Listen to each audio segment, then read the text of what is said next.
Early Tales. The Beast in the Cave. The horrible conclusion which had been gradually obtruding itself upon my confused and reluctant mind was now an awful certainty. I was lost, completely, hopelessly lost, in the vast and labyrinthine recesses of the Mammoth Cave. Turn as I might, in no direction could my straining vision seize on any object capable of serving as a guidepost to set me on the outward path. That never more should I behold the blessed light of day, or scan the pleasant hills and dales of the beautiful world outside, my reason could no longer entertain the slightest unbelief. Hope had departed. Yet, indoctrinated as I was by a life of philosophical study, I derived no small measure of satisfaction from my unimpassioned demeanor. For although I had frequently read of the wild frenzies into which were thrown the victims of similar situations, I experienced none of these, but stood quiet as soon as I clearly realized the loss of my bearings. Nor did the thought that I had probably wandered beyond the utmost limits of an ordinary search cause me to abandon my composure even for a moment.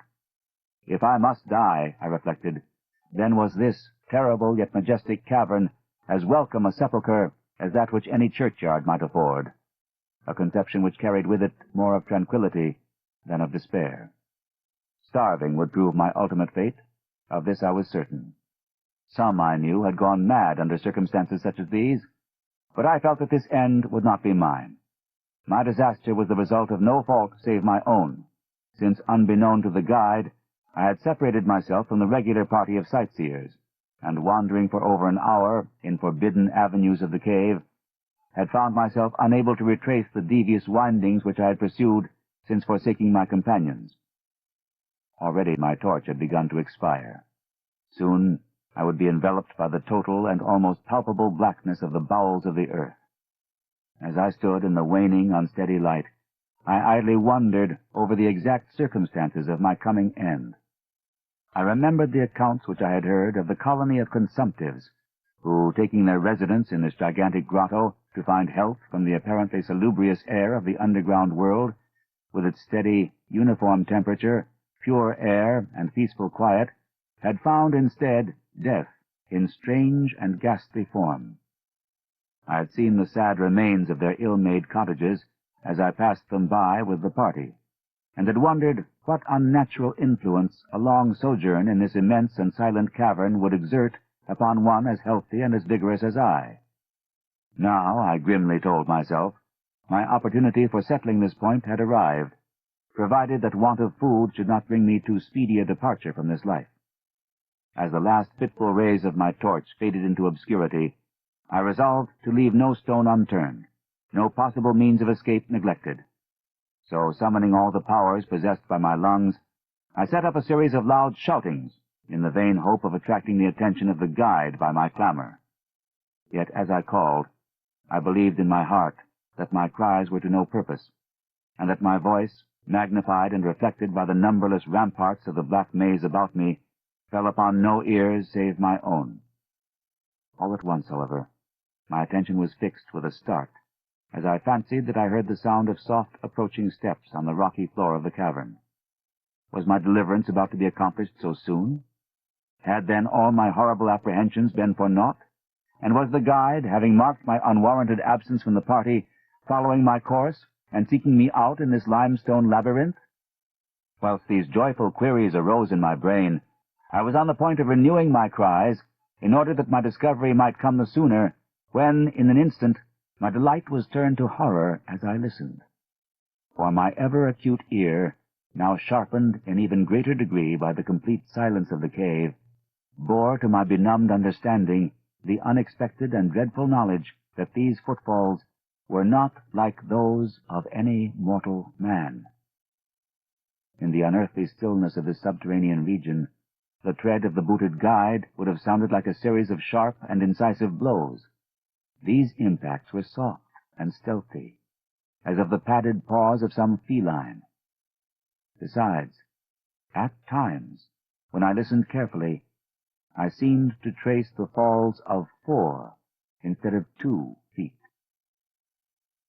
I was now convinced that I had by my cries aroused and attracted some wild beast, perhaps a mountain lion, which had accidentally strayed within the cave.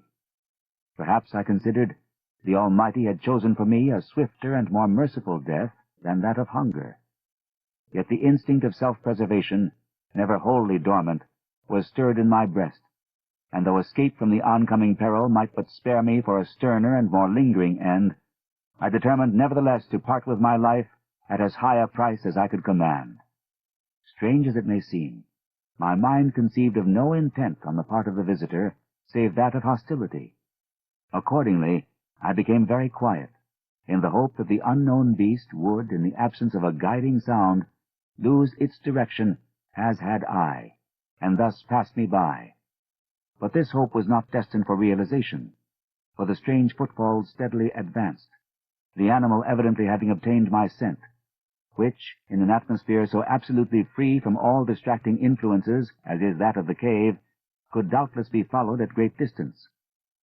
Seeing, therefore, that I must be armed for defense against an uncanny and unseen attack in the dark, I grouped about me the largest of the fragments of rock which was strewn upon all parts of the floor of the cavern in the vicinity, and grasping one in each hand for immediate use, awaited with resignation the inevitable result. Meanwhile, the hideous pattering of the paws drew near. Certainly the conduct of the creature was exceedingly strange. Most of the time, the tread seemed to be that of a quadruped, walking with a singular lack of unison betwixt hind and 4 feet. Yet at brief and infrequent intervals, I fancied that but 2 feet were engaged in the process of locomotion. I wondered what species of animal was to confront me. It must, I thought, be some unfortunate beast who had paid for its curiosity to investigate one of the entrances of the fearful grotto with a lifelong confinement in its interminable recesses. It doubtless obtained as food the eyeless fish, bats, and rats of the cave, as well as some of the ordinary fish that are wafted in at every freshet of Green River, which communicates in some occult manner with the waters of the cave. I occupied my terrible vigil with grotesque conjectures of what alterations cave life might have wrought in the physical structure of the beast, remembering the awful appearances ascribed by local tradition to the consumptives who had died after long residence in the cavern.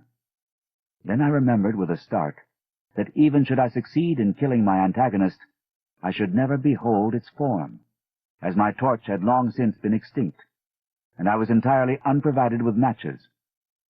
The tension on my brain now became frightful. My disordered fancy conjured up hideous and fearsome shapes from the sinister darkness that surrounded me, and that actually seemed to press upon my body. Nearer, nearer the dreadful footfalls approached. It seemed that I must give vent to a piercing scream. Yet had I been sufficiently irresolute to attempt such a thing, my voice could scarce have responded. I was petrified, rooted to the spot. I doubted if my right arm would allow me to hurl its missile at the oncoming thing when the crucial moment should arrive. Now, the steady pat, pat of the steps was close at hand. Now, very close. I could hear the labored breathing of the animal, and terror-struck as I was, I realized that it must have come from a considerable distance, and was correspondingly fatigued. Suddenly, the spell broke. My right hand, guided by my ever-trustworthy sense of hearing, threw with full force the sharp-angled bit of limestone which it contained toward that point in the darkness from which emanated the breathing and pattering, and, wonderful to relate, it nearly reached its goal, for I heard the thing jump, landing at a distance away, where it seemed to pause. Having readjusted my aim, I discharged my second missile, this time most effectively, for with a flood of joy I listened as the creature fell in what sounded like a complete collapse, and evidently remained prone and unmoving. Almost overpowered by the great relief which rushed over me, I reeled back against the wall. The breathing continued in heavy, gasping inhalations and expirations, whence I realized that I had no more than wounded the creature. And now all desire to examine the thing ceased. At last something allied to groundless, superstitious fear had entered my brain, and I did not approach the body, nor did I continue to cast stones at it in order to complete the extinction of its life. Instead, I ran at full speed in what was, as nearly as I could estimate in my frenzied condition, the direction from which I had come. Suddenly, I heard a sound, or rather, a regular succession of sounds. In another instant, they had resolved themselves into a series of sharp metallic clicks. This time, there was no doubt. It was the guide. And then I shouted, yelled, screamed, even shrieked with joy as I beheld in the vaulted arches above the faint and glimmering effulgence which I knew to be the reflected light of an approaching torch. I ran to meet the flare, and before I could completely understand what had happened, was lying upon the ground at the feet of the guide, embracing his boots and gibbering, despite my boasted reserve, in a most meaningless and idiotic manner, pouring out my terrible story, and at the same time overwhelming my auditor with protestations of gratitude. At length, I awoke to something like my normal consciousness. The guide had noted my absence upon the arrival of the party at the entrance of the cave, and had, from his own intuitive sense of direction, proceeded to make a thorough canvass of the by-passages just ahead of where he had last spoken to me, locating my whereabouts after a quest of about 4 hours. By the time he had related this to me, I, emboldened by his torch and his company, began to reflect upon the strange beast which I had wounded but a short distance back in the darkness, and suggested that we ascertain, by the rushlight's aid, what manner of creature was my victim. Accordingly, I retraced my steps, this time with a courage born of companionship, to the scene of my terrible experience. Soon we descried a white object upon the floor, an object whiter even than the gleaming limestone itself. Cautiously advancing, we gave vent to a simultaneous ejaculation of wonderment, for of all the unnatural monsters either of us had in our lifetimes beheld, this was in surpassing degree the strangest. It appeared to be an anthropoid ape of large proportions, escaped perhaps from some itinerant menagerie. Its hair was snow-white, a thing due no doubt to the bleaching action of a long existence within the inky confines of the cave. But it was also surprisingly thin, being indeed largely absent save on the head, where it was of such length and abundance that it fell over the shoulders in considerable profusion. The face was turned away from us, as the creature lay almost directly upon it. The inclination of the limbs was very singular, explaining, however, the alternation in their use which I had before noted, whereby the beast used sometimes all 4, and on other occasions but 2 for its progress. From the tips of the fingers or toes, long nail-like claws extended. The hands or feet were not prehensile, a fact that I ascribed to that long residence in the cave, which, as I before mentioned, seemed evident from the all-pervading and almost unearthly whiteness so characteristic of the whole anatomy. No tail seemed to be present. The respiration had now grown very feeble, and the guide had drawn his pistol with the evident intent of dispatching the creature, when a sudden sound emitted by the latter caused the weapon to fall unused. The sound was of a nature difficult to describe.